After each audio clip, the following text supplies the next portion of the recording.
बादल नगर के जंगल में पीलू अपने पति बंटी कबूतर के साथ रहा करती थी। बंटी मैकेनिक था और पीलू खिचड़ी का ठेला चलाती थी। वो बहुत गरीब थी और बर्तन में ही खिचड़ी पकाती थी, जिससे उसे खिचड़ी बनाने में बहुत समय लगता था। वो खिचड़ी को टमाटर की चटनी के साथ बेचा करती थी। उसकी खिचड़ी बहुत ही स्वादिष्ट होती थी। गरीब हो या अमीर, सभी उसके यहाँ से खिचड़ी खाते थे। लेकिन जब वो देखते थे कि पीलू ज्यादा टाइम लगा रही है, तो वो लोग वहाँ से चले भी जाते थे।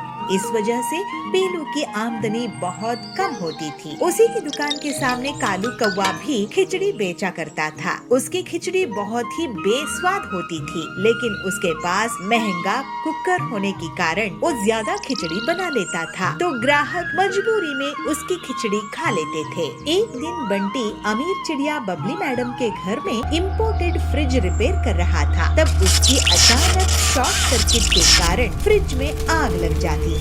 बंटी, तुमने मेरी 2 लाख की इम्पोर्टेड फ्रिज खराब कर दिए। मुझे 2 लाख का हर्जाना तुम्हें देना होगा। मैडम जी, मैं बहुत गरीब हूँ, मेरे पास इतने पैसे नहीं है। वो सब मैं नहीं जानती। तुम्हें मुझे 2 लाख तो देने ही होंगे। अगर नहीं दोगे तो सरपंच कड़क से तुम्हारी शिकायत कर दूंगी। दुखी होकर बंटी अपने घर आता है और पूरी बात पीलू से कहता है। ये तो बहुत बड़ी मुसीबत है। मेरी दुकान भी बड़ी मुश्किल से चलती है।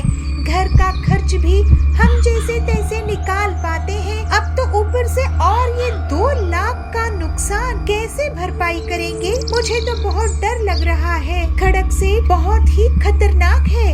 अगर उन तक बात पहुंच गई तो हमारी खैर नहीं। मैं पैसे जुगाड़ने की कोशिश करूंगा। टिल्लू से कुछ रुपए उधार लाता हूँ। ऐसे कहकर दोनों पति पत्नी पैसे उधार लेने के लिए टिल्लू के पास चले जाते हैं। टिल्लू, मुझे कुछ रुपए उधार चाहिए थे। बदले में मैं तुम्हारे यहाँ मैकेनिक का काम कर दिया करूँगा। क्या बात कर रहे हो बबलू भाई?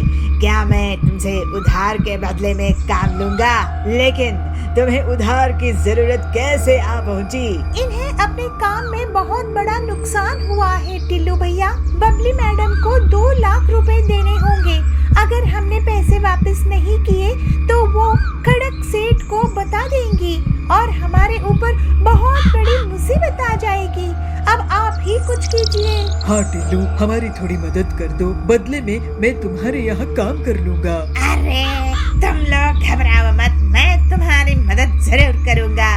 वैसे पीलू भाभी, आपका खिचड़ी का काम कैसा चल रहा है? मेरे पास कुकर नहीं है भैया। कालू के पास कुकर है तो वो बहुत ज्यादा खिचड़ी बना लेता है।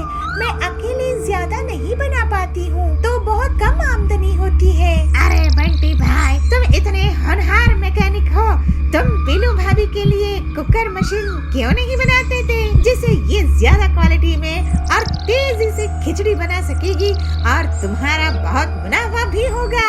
अरे ये आइडिया मुझे क्यों नहीं आया? टिल्लू भाई, तुमने तो हमारी मुसीबत ही हल कर दी। अब मैं लकड़ी का कुकर मशीन बनाऊंगा। आखिर गरीबों के पास भी तो कुकर होना चाहिए। फिर थोड़े ही दिनों के बाद बंटी पीलू के लिए लकड़ी का कुकर मशीन बनाकर तैयार कर देता है और वो लोग मिलजुल कर खिचड़ी बनाने लगते हैं।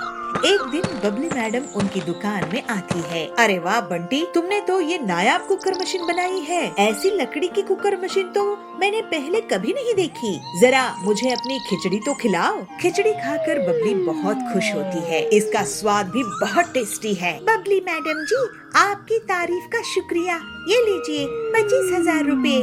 बाकी हम जल्दी ही आपको लौटा देंगे। ऐसे ही दोनों पति पत्नी की दुकान के सामने बहुत से ग्राहकों की भीड़ बनी रहती है। एक दिन जाबाज इनकी दुकान पर आता है और कहता है, अरे बंटी भाई, ये तो गजब की मशीन बनाई है आपने। मुझे पूरे घर के लिए खिचड़ी देना। हाँ हाँ, बबली मैडम भी तारीफ करके गई है। इसमें जरूर कोई न कोई खास बात होगी।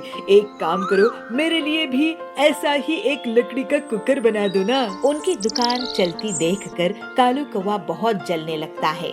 वो पीलू और बंटी की दुकान की भीड़ देखकर सोचता है, इनकी दुकान तो जोर जोर से चलने लगी है, मुझे इनकी काट निकालनी पड़ेगी, नहीं तो ये लोग मेरी दुकान बंद करवा देंगे। ये लकड़ी की कुकर मशीन में तोड़ कर रख दूंगा, उसके बाद ये लोग बबली मैडम का उधार भी नहीं चुका पाएंगे, फिर कड़क सेठ इनकी धुलाई कर देगा, इन्हें तो जंगल ही छोड़कर जाना पड़ेगा। उसी रात कालू एक हथौड़ा लेकर पीलू और बंटी के घर जाता है और खिड़की से चुपचाप झांक कर देखता है। बंटी और पीलू सो रहे थे। कालू अंदर आता है और मशीन में अपना हथौड़ा चलाता है, लेकिन प्रेशर के कारण लकड़ी का कुकर ब्लास्ट हो जाता है और कालू जोर से चीख उठता है। उस पर गरम खिचड़ी गिर जाती है। नींद से उठकर पीलू चिल्लाती है, चोर चोर। दोनों पति पत्नी कालू को पीटने लगते हैं। मारो मारो। अरे ये तो कालू है। कालू तो हमारे घर में इस वक्त ये हथौड़ा इसे इस मशीन को तोड़ने के लिए आया था क्या? अरे मुझे इस गरम खिचड़ी से तो बचाओ, मैं जल रहा हूँ। बंटी और पीलू उस पर एक बाल्टी पानी डालते हैं। हाय, मैं तो जल गया। मैं तुम्हारी कुकर मशीन तोड़ने वाला था, क्योंकि तुम्हारी तरक्की से मुझे बहुत नुकसान हो रहा था। तुम गरीबों को बढ़ता हुआ देखकर मैं खुश नहीं था। अब तो मैं काम करने लायक भी नहीं रहा। अपनी मेहनत पे आपको भरोसा होता कालू भैया, तो आज आपकी ऐसी हालत नहीं होती। तुम्हारी हालात देखकर मुझे बहुत बुरा लग रहा है। तुम अब किसी की दुकान में काम कर लो, लेकिन अब से धोखाधड़ी नहीं करोगे, नहीं तो तुम कहीं के नहीं रहोगे। कालू बंटी और पीलू का कहना मान लेता है और अपनी गलती से सीखता है। कालू अब से पूरी ईमानदारी से काम करता है। बंटी एक और लकड़ी का कुकर मशीन बना लेता है। उसके बाद से बंटी और पीलू की खिचड़ी बनाने की दुकान से बहुत अच्छी कमाई होने लगती है और वो लोग बबली मैडम का उधार भी चुका देते हैं और हंसी खुशी रहने लगते हैं।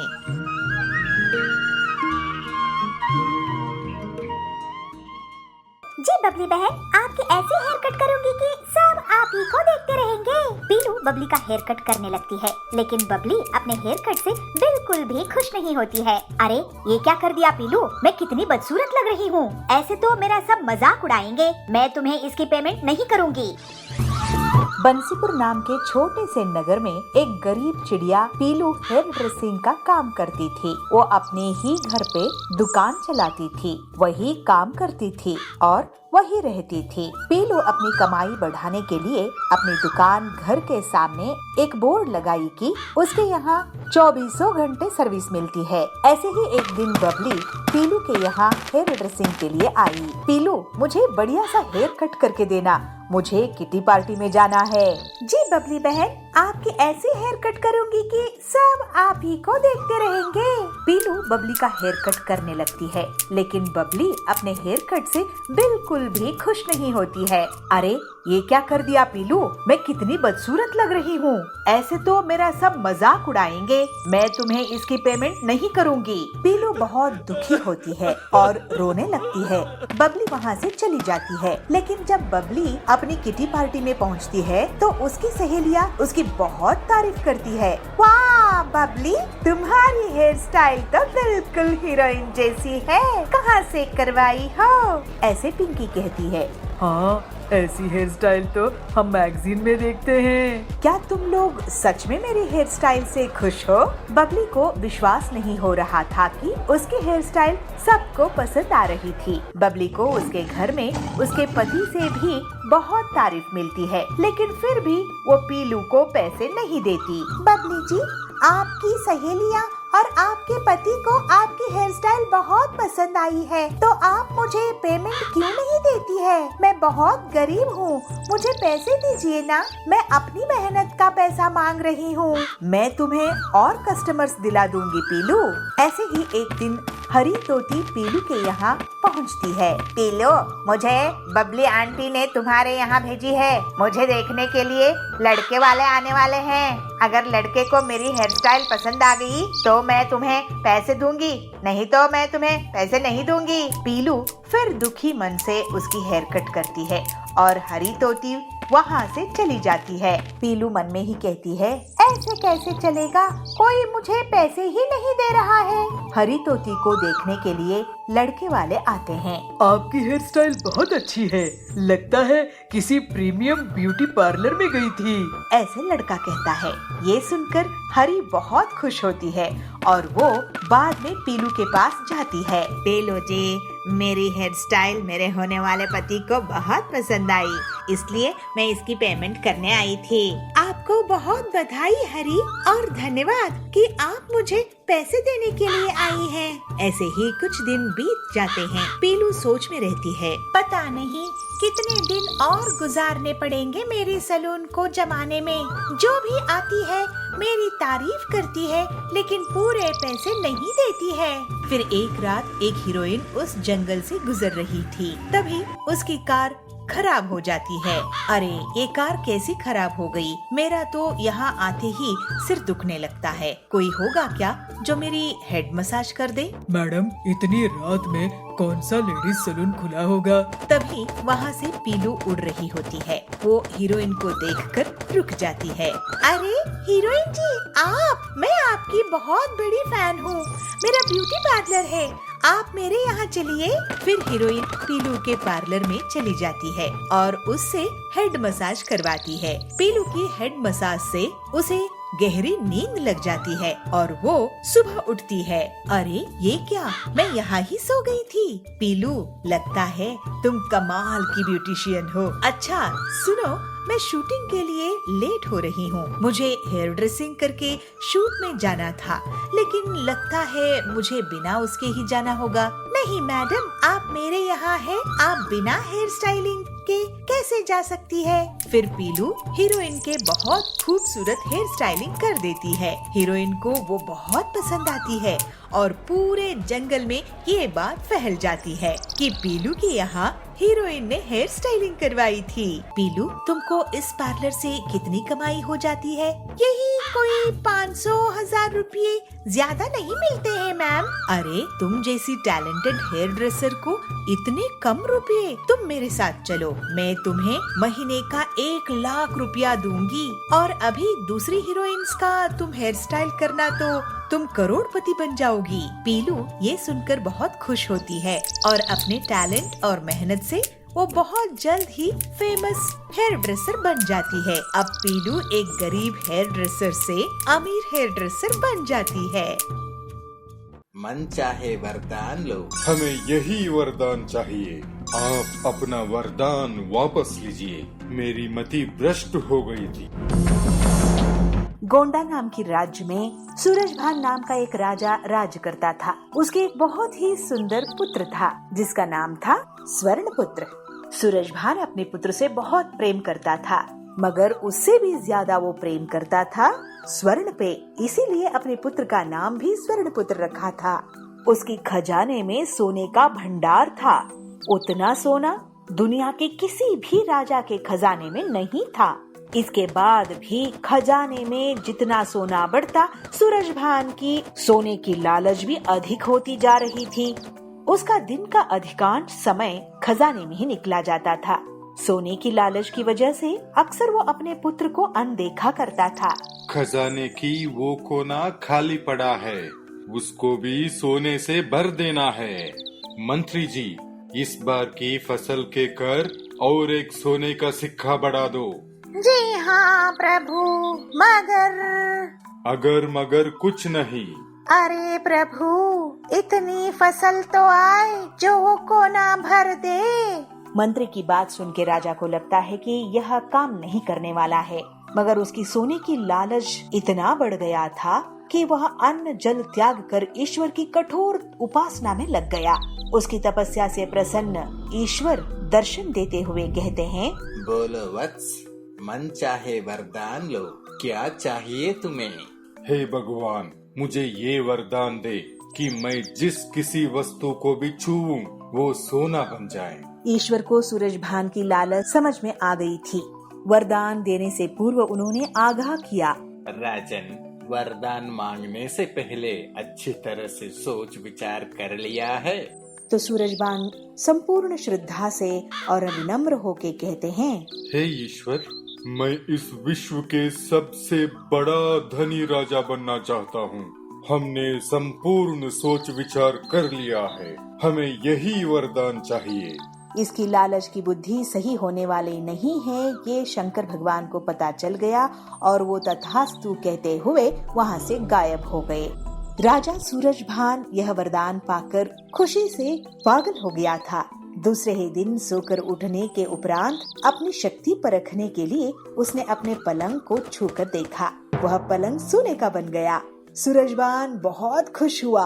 दिन भर वह सुध-बुध खोकर अपनी महल की हर चीज को सोने में परिवर्तित करने में जुट गया। उसे अपनी खान पान तक की चिंता नहीं थी। शाम को सूरजबान थक गया था, उसे जोरों से भूख भी लगी थी। अपने सेवकों को भोजन परोसने के लिए कहता है। जैसे ही सूरजभान भोजन को हाथ लगाता है, वह सोना बन जाता है। अब सोने को तो खा नहीं सकते, तो गुस्से से तिलमिलाते हुए वो उठकर बाहर आ जाता है। ऐसे ही टहलते हुए अपने उद्यान में जा पहुंचता है। वहाँ वह देखता है अपना छोटा बेटा स्वर्णपुत्र वहाँ खेल रहा है। उसकी खेल कूद देखकर राजा की मन में पुत्र वात्सल उमड़ कर आता है। कुछ क्षणों के लिए अपनी भूख भी भूल जाता है। जब स्वर्णपुत्र पिता को वहाँ उद्यान में देखते हैं तो प्रेम से दौड़ के आके गले लग जाते हैं। विधि की विपर्यास ये था कि स्वर्णपुत्र भी स्वर्ण में बदली हो गया। सूर्यभान रो रो कर कहने लगा, हे ईश्वर, मुझे क्षमा कर दीजिए, आप अपना वरदान वापस लीजिए। मेरी मति भ्रष्ट हो गई थी, मेरा लालच तांडव कर रहा था। हमें समझ आ गया है कि हर वस्तु अमूल्य होता है। हमारे लिए सबसे अमूल्य तो हमारा पुत्र स्वर्ण पुत्र है। उन्हें आप कृपया इंसान बना दीजिए। कहते हुए फिर से रोने लगता है। उस पर दया आकर ईश्वर फिर से तथास्तु बोलते हैं और हवा में लीन हो जाते हैं। स्वर्णपुत्र फिर से इंसान बनता हुआ देख सूरजभान बहुत खुश होता है और अपनी गलती की, अपनी लालसा की उसे पश्चाताप भी होता है। तो मंत्री को बुलाकर कहते हैं, मंत्री जी, अपना कोषागार जरूरतमंद और निर्धनों के लिए खुला रख दो। सूरजभान अपने पुत्र को गले लगाकर खुशी के आंसू बहाते हैं। उनका लोभ खत्म हो गया था और संतुष्टि की जीवन की ओर यात्रा शुरू कर देते हैं। आचार्य जी, आप ऐसा मत कहिए। उस दिन से आज तक मैंने एक भी चोरी नहीं की। अब तुम्हें कोई प्रायश्चित की जरूरत नहीं है। आचार्य जयसूर्या अपने पर्यटन के दौरान गांव-गांव जाके वहां की लोगों को अपनी प्रवचन से अच्छी बातें सिखाते थे। आचार्य की मधुर वाणी और सत्य विचार से वहां के लोग बहुत प्रभावित होते थे। आचार्य के विचारों को अपने जीवन में लागू करके बहुत सारे लोग सद्गुणी बन गए थे। एक दिन पंढरपुर में आचार्य का प्रवचन चालू था। सज्जनों, अगर हम किसी का बुरा चाहते हैं तो हमारा भी बुरा होगा। अगर हमारे विचार अच्छे रहेंगे तो हमारे साथ भी अच्छा ही होगा। कितना सीधा साधा है यह विचार। आचार्य की प्रवचन चालू था तो तभी वहाँ पे एक आदमी आके पहुँच जाता है और आचार्य की पैर पे साष्टांग नमस्कार करते हुए यह कहता है, आचार्य जी, मुझे बचा लीजिए, मैं तो आपकी शरण में आ गया हूँ। अरे मैं कौन होता हूँ तुम्हें बचाने वाला? हम सब की रक्षा तो परमेश्वर करता है। आचार्य जी, आप ऐसा मत कहिए। हमने देखा है आपकी वाणी से बहुत सारे लोग अपनी जिंदगी संवार चुके हैं। सब आपकी नाम की जपमाला जपते हैं। अच्छा बंधु, आपका समस्या क्या है बताओ। मैं एक डकैत हूँ। तभी सभा में बैठे सारे लोग एक दूसरे के कानों में खुसर पुसर करने शुरू कर देते हैं। अरे मैंने तो सोचा ही नहीं था कि ये डाकू है। अरे मैं सोच रहा था मेरी अंगूठी कहाँ गई, इसी ने चुराया होगा। अरे ये डकायत अगर हमारे गांव में आ गया तो किसी की खैर नहीं। लोगों की खुसर पुसर सुनते ही वह डकायत बोलता है, अरे मैंने जिंदगी बहुत देख ली है आचार्य जी, मुझे कुछ अच्छा नहीं लग रहा है। मैंने लोगों को लूट कर जमाया हुआ धन मुझे रात को नींद नहीं करने दे रहा है। अरे तुम्हारे कर्मों का तुम्हें पश्चाताप है तो तुम्हारी समस्या क्या है? आचार्य जी, मैं ये सब छोड़ के सीधी साधी जिंदगी जीना चाहता हूँ, इसीलिए आपकी शरण में आया हूँ। मुझे मार्गदर्शन कीजिए। आचार्य डकायत की दुविधा समझते हैं और उसे कहते हैं, अरे वो तो बहुत ही आसान है। आज से अपना कुकर्म छोड़ दो और ये मन में ठान लो और उसी के पथ पे चल पड़ो। धन्योस्मि आचार्य जी, जो आपने कहा मैं उसी पथ पे चलूंगा। आचार्य जी अपने प्रवचन उस गांव में खत्म करके दूसरे गांव, तीसरे गांव ऐसे ही पर्यटन करते रहे। तो एक दिन वही डकायत फिर से आचार्य जी से मिलता है। आचार्य, आपने जो कहा था उस रास्ते पे चलने की मैंने बहुत कोशिश की, मगर क्या करे, मेरे हाथों को चोरी करने की आदत हो गई है, छूट ही नहीं रही है। आचार्य, कोई दूसरा उपाय बता दीजिए ताकि मैं भी अच्छा इंसान बन के जिंदगी बिता सकूं। आचार्य हंसते हुए कहते हैं, अच्छा ये बात है, तुम आदत से मजबूर हो तो ठीक है, तुम हर दिन अपने ही काम करते रहना, मगर तुम जो भी काम करोगे उसे मेरे प्रवचन में आके बताते रहना, तब तुम्हें कोई पाप नहीं लगेगा। आचार्य की बात को सुन के डकायत को अच्छा लगा तो कहता है, अरे ये तो आसान है, मैं चोरी भी करूंगा मगर पाप भी मुझे नहीं लगेगा। आज से ही मैं जो भी चोरी करूंगा आपके प्रवचन में आके सबको बता दूंगा। ऐसे कह के डकायत वहाँ से निकल जाता है और कितने ही दिन बीत गए मगर डकायत वापस नहीं आता है आचार्य के पास। तभी अचानक एक दिन आचार्य के शिष्य को उसकी याद आती है और शिष्य कहते हैं, गुरुजी, कितने दिन हो गए लेकिन वो डकायत तो आज तक आपके पास वापस आया ही नहीं। तो इसका मतलब आपका बताया हुए बातों से उसके ऊपर कोई भी प्रभाव नहीं हुआ क्या? ऐसा नहीं है मेरा शिष्य, उस पर प्रभाव हुआ है, तभी उसी ने वापस नहीं आया। मेरा कहना है उसने चोरी करना छोड़ दिया होगा, इसीलिए उसने यहाँ नहीं आया है, वरना वो कभी का आ जाता। मगर गुरुजी, ये कैसे हो सकता है? उस डकायत को अपने चोरी करना छोड़ने की लालच थी। चोरी करना बहुत ही आसान है शिष्य, लेकिन उसे सबके सामने ऐलान करना, अपने आप को उससे प्रायश्चित करना बहुत ही कठिन होता है। और यह बात उसे समझ में आ गया है और अच्छे काम करने की बातें मेरे पास आके बताने की वजह भी नहीं है, और इसीलिए मुझे तो विश्वास है वो डाकू सुधर गया होगा। ऐसे कह के आचार्य अपने शिष्य को विवरण देते हैं। और एक दिन आचार्य की प्रवचन चल रही थी तो उसी गांव में रहने वाला वह डकायत आचार्य को मिलने आया और आचार्य से कह रहा है, आचार्य, आपकी वाणी ने मेरे जीवन की पथ ही बदल दी। मैं अब जिंदगी से बहुत खुश हूँ। उस दिन से आज तक मैंने एक भी चोरी नहीं की। भले ही मैं कुछ दिन भूखा था, मगर आज मैं कष्ट से अपनी जिंदगी को संवार रहा हूँ। कहते हैं ना, श्रम का फल मीठा होता है, तो मुझे भी यह श्रम बहुत आनंद दे रहा है। आपकी आशीर्वाद मुझ पर सदा ऐसे ही बने रहे आचार्य। ऐसे कह के साष्टांग नमस्कार करता है। यह बातें सुनकर आचार्य की मन भी बहुत प्रसन्न हुआ और वह डकायत को कहते हैं, अब तुम्हें कोई प्रायश्चित की जरूरत नहीं है, अब तो तुम सदाचारी बन गए हो, तुम सदा सुखी रहो। ऐसे कहते हुए आचार्य अपने प्रवचन के लिए अगले गांव निकल पड़ते हैं। देखो, मैं जितना कर सकता था तुम्हारे लिए उतना किया। हे शिव शंभु, ये क्या हो रहा है? उससे तुम्हारे सारे कष्ट दूर हो जाएंगे। और 2 ही दिनों में वो एक फैक्ट्री तैयार कर लेता है।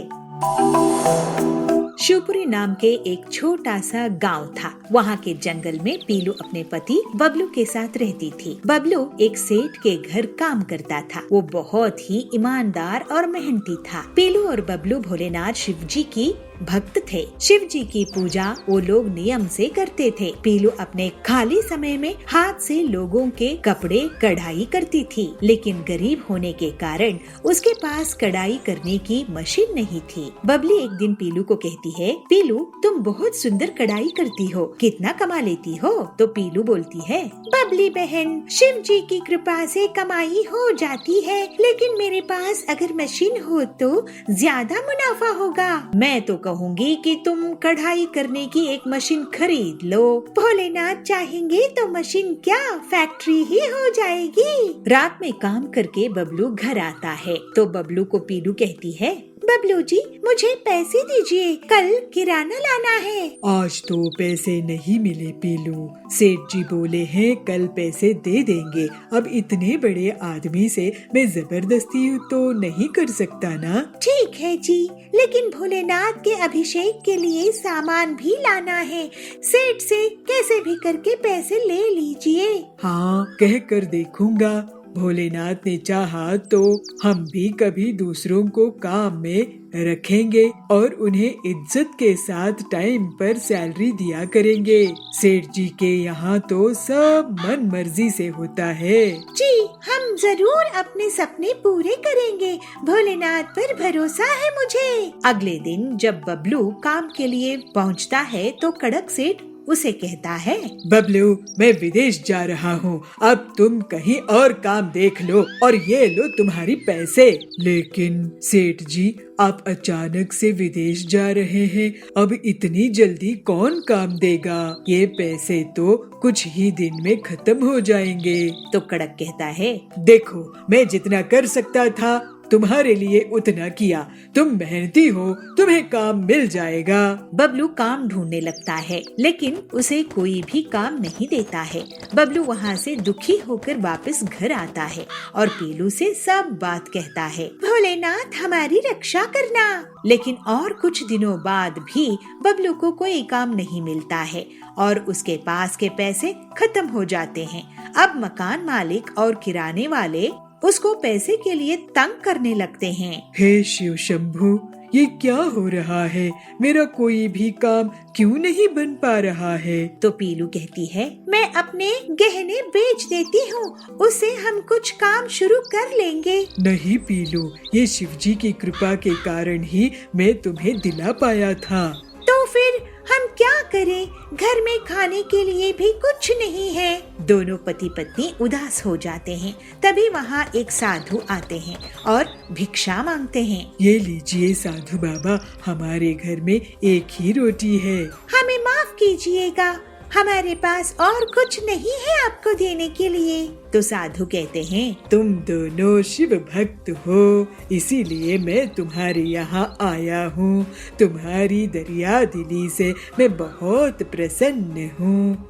खुद भूखे रहकर मुझे खाना खिलाए। मैं तुम्हें एक विद्या दूंगा, उससे तुम्हारे सारे कष्ट दूर हो जाएंगे।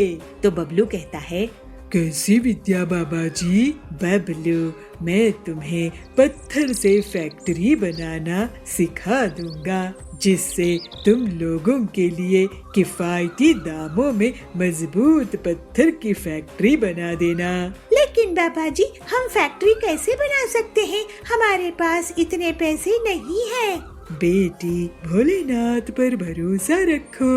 अगली सुबह से बबलू एक हफ्ते तक जंगल जाकर साधु बाबा से पत्थर का फैक्ट्री बनाना सीखता है। अलग अलग तरह के पत्थर लाना, उन्हें जोड़ना और उनको अपने औजारों से आकार देना होता है। फिर सभी अलग अलग साइज के पत्थरों को वो खास चूने की घोल से जोड़ता है और उसे एक बिल्डिंग का आकार देने लगता है और 2 ही दिनों में वो एक फैक्ट्री तैयार कर लेता है।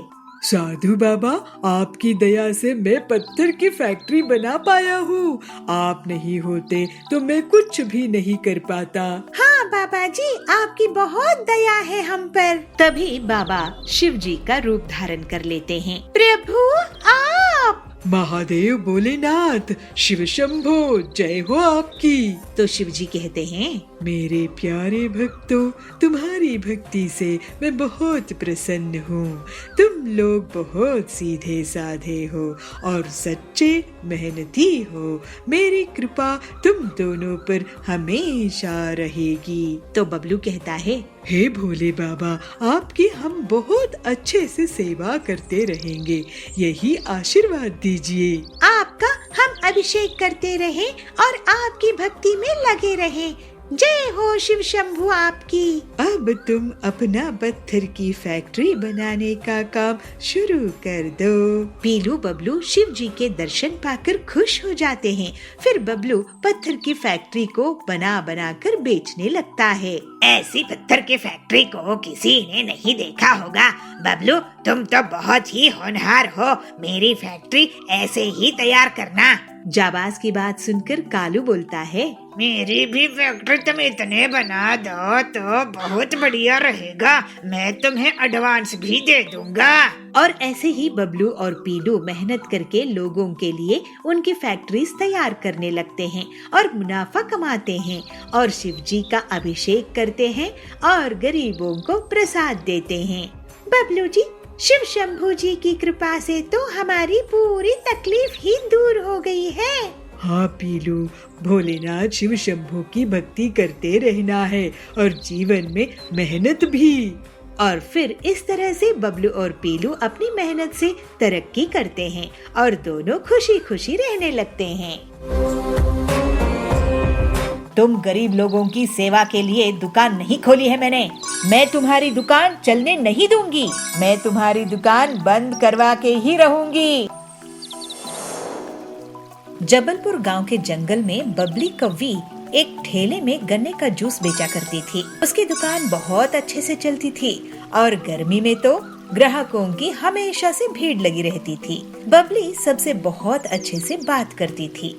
ऐसे ही बहुत समय तक काम करते हुए उसने बहुत पैसे कमाए और फिर कालू कौवे से शादी कर ली। अपनी सफलता के कारण उसको बहुत घमंड हो गया था और वो गरीब ग्राहकों से बदतमीजी से बात करती थी। बबली दीदी, मुझे 2 ग्लास ताज़ा गन्ने का जूस देना।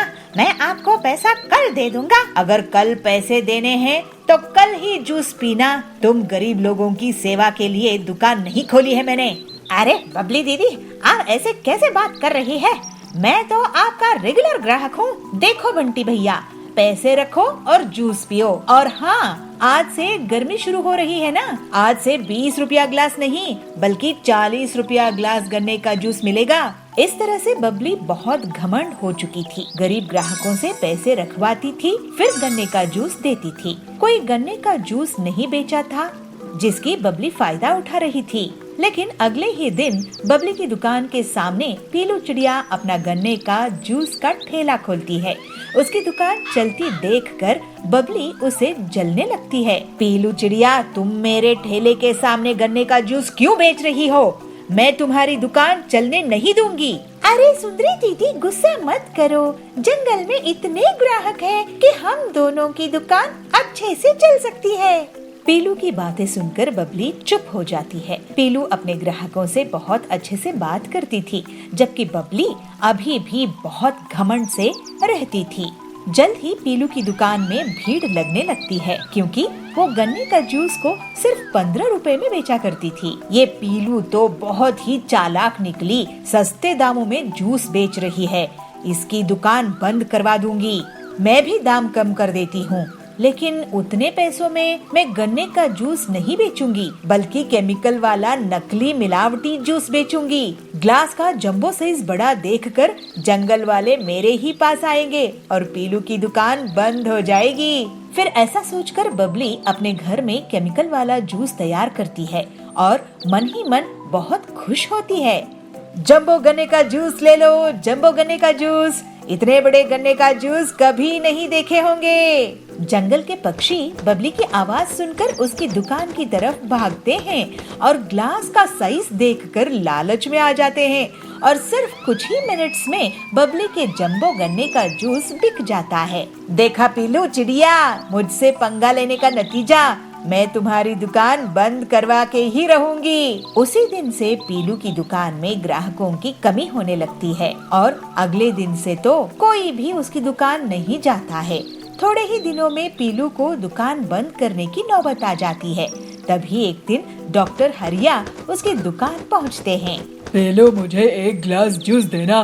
बबली की दुकान में भीड़ है, मुझे लेट हो रहा है, नहीं तो मैं उसी की दुकान में जाता।